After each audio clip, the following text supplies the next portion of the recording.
Hola, Berlín. Lo siento, ma hoy no puedo llegar.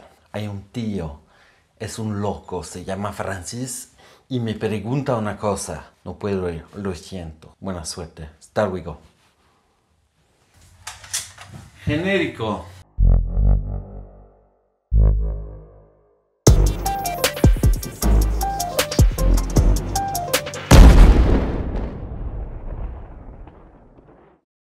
Querelleuses, querelleurs, bienvenue dans cette nouvelle vidéo querelle.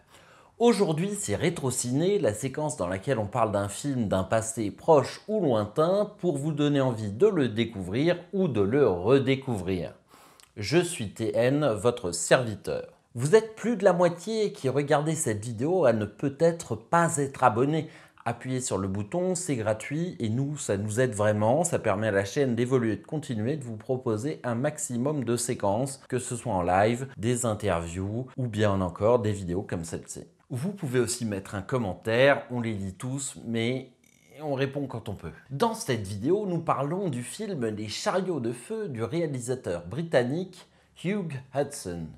Sorti en 1980, l'œuvre est primée aux Oscars, 4 statuettes dont celle du meilleur film, à Cannes, un prix d'interprétation dans un second rôle masculin, et au BAFTA notamment avec le meilleur film. Le plébiscite est perpétué par une critique unanime et confirmé par un succès public considérable. Difficile d'imaginer dans l'époque actuelle porter au pinacle un tel film dont le pitch se résume à peu près ainsi. Histoire vraie, au lendemain de la Première Guerre mondiale, on suit le destin de 2 athlètes britanniques concourant aux Jeux Olympiques de Paris en 1924. Il n'y a vraiment rien à divulgacher dans ce film dont l'intrigue n'est qu'un support pour s'enivrer de la passion et des motivations qui poussent ces 2 jeunes hommes à se surpasser pour atteindre le Graal qu'ils se sont choisis. Néanmoins, si vous voulez découvrir le film tout en conservant toute la fraîcheur de la découverte, je vous invite à mettre en pause,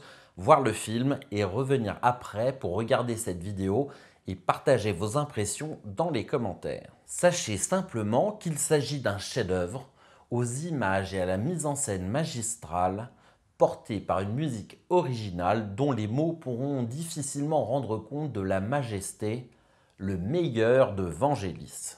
Ceci au service d'un récit visant à illustrer ce que l'homme, avec un grand H peut être, moralement, physiquement pour lui et pour les autres. Dans le film, on suit d'abord Harold Abrahams, interprété par Ben Cross, un acteur au-delà injustement cantonné au second rôle dans de nombreux films et séries. C'est à l'université de Cambridge, après les combats de la Grande Guerre où il fut officier, qu'il s'engage dans l'athlétisme. Pour lui, la guerre n'est pas terminée car de retour au pays, il est confronté à l'antisémitisme rampant qui ne dit pas son nom. La course à pied devient pour lui un moyen de s'affirmer, de représenter les siens et d'associer ceux qui lui ressemblent à la nation. Son objectif de participer aux Jeux Olympiques, sa motivation pour gagner sont liés à sa spécificité dans l'Angleterre de l'entre-deux-guerres. S'il gagne, il sera britannique. S'il perd, il sera juif. Aussi,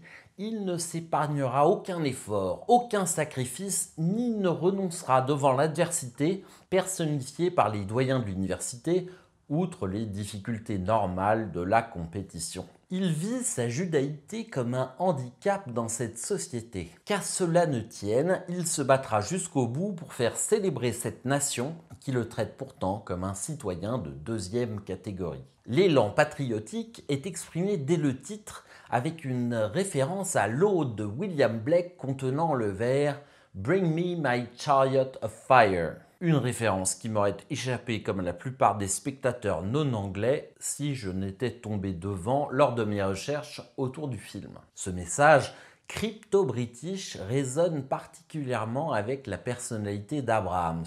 Comme s'il disait en faisant partie de ce tableau « Vous ne m'aimez pas comme je suis, eh bien vous allez devoir m'aimer pour l'image de vous que je donne à voir devant le monde de l'olympisme ». Son entraîneur, Sam Moussabini, interprété par le pourtant très british Ian Holm, s'associe à cette quête de nationalité.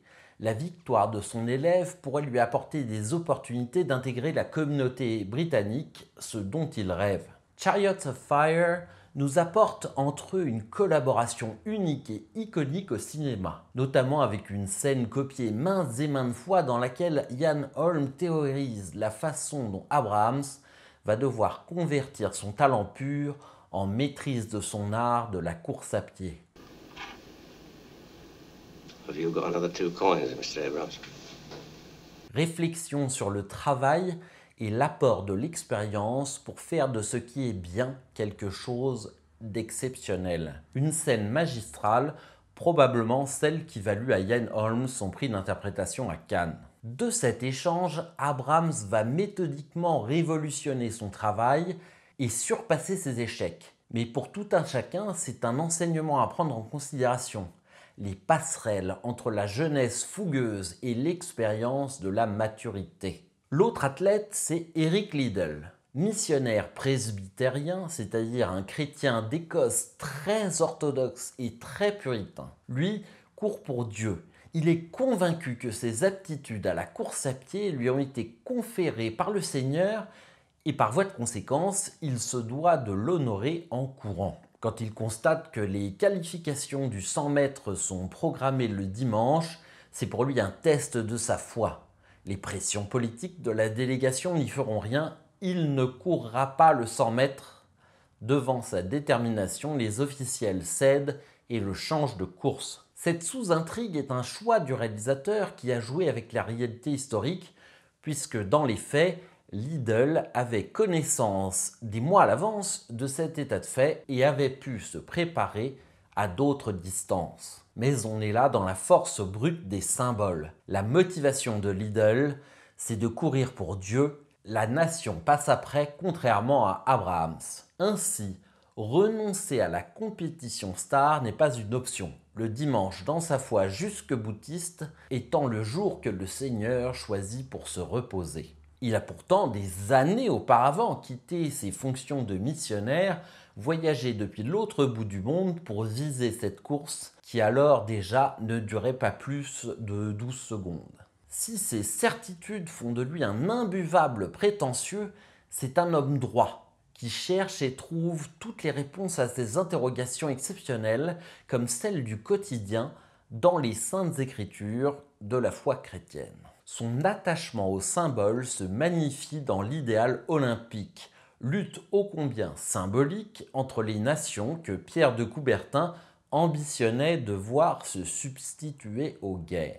Nul doute que le choix de 1924 pour traiter de cette pureté de l'olympisme était l'une des dernières opportunités. Car le film défend des valeurs malmenées à l'aube des années 80, mais aujourd'hui totalement dévoyées. L'olympisme d'aujourd'hui, c'est un CIO corrompu, des compétitions affligeantes entre les aspirants pays organisateurs, la mainmise des corporations sur l'utilisation commerciale de l'événement, des ouvriers, ici et là esclaves modernes pour la construction des temples dédiés à Coca-Cola, Heineken et autres nuisibles. Pour ressentir et vivre l'olympisme comme il devrait être, je crois vraiment que les chariots de feu est une rare opportunité. Les athlètes en uniforme qui courent sur les plages dans les plans qui ouvrent et referment le film, tels les soldats de la nation mais remplaçant la musique militaire par les sons entêtants et lancinants de la musique de Vangelis. Exultant comme ils le font du bonheur de magnifier leur corps par l'exercice, dans une quête de symboles, c'est une beauté magistrale. Ce qui l'est encore plus, c'est alors que ces deux séquences sont quasiment identiques, les émotions qu'elles procurent sont extrêmement différentes. La charge émotionnelle de la séquence finale est énorme, nous bouleverse, prouvant ainsi qu'un film peut, par son cheminement, nous transformer et changer à jamais la perception que nous avons de notre environnement. Pour ma part, et depuis longtemps, les premières notes de Chariots of Fire sur le synthétiseur de Vangelis me traversent le corps, provoquant des frissons entre plaisir et désespoir nostalgique. Vous l'aurez compris, je vous invite à voir ou revoir au plus vite les chariots de feu. Avant d'aller consulter d'autres rétrociné ou d'autres vidéos de la chaîne, n'oubliez pas de vous abonner si ce n'est pas le cas, de mettre un pouce bleu et de me mettre vos commentaires sur le film. Voilà, cette vidéo s'achève. Je vous attends prochainement avec mon compère Ed Wood. D'ici là, portez-vous bien et que la force soit avec vous. Ciao!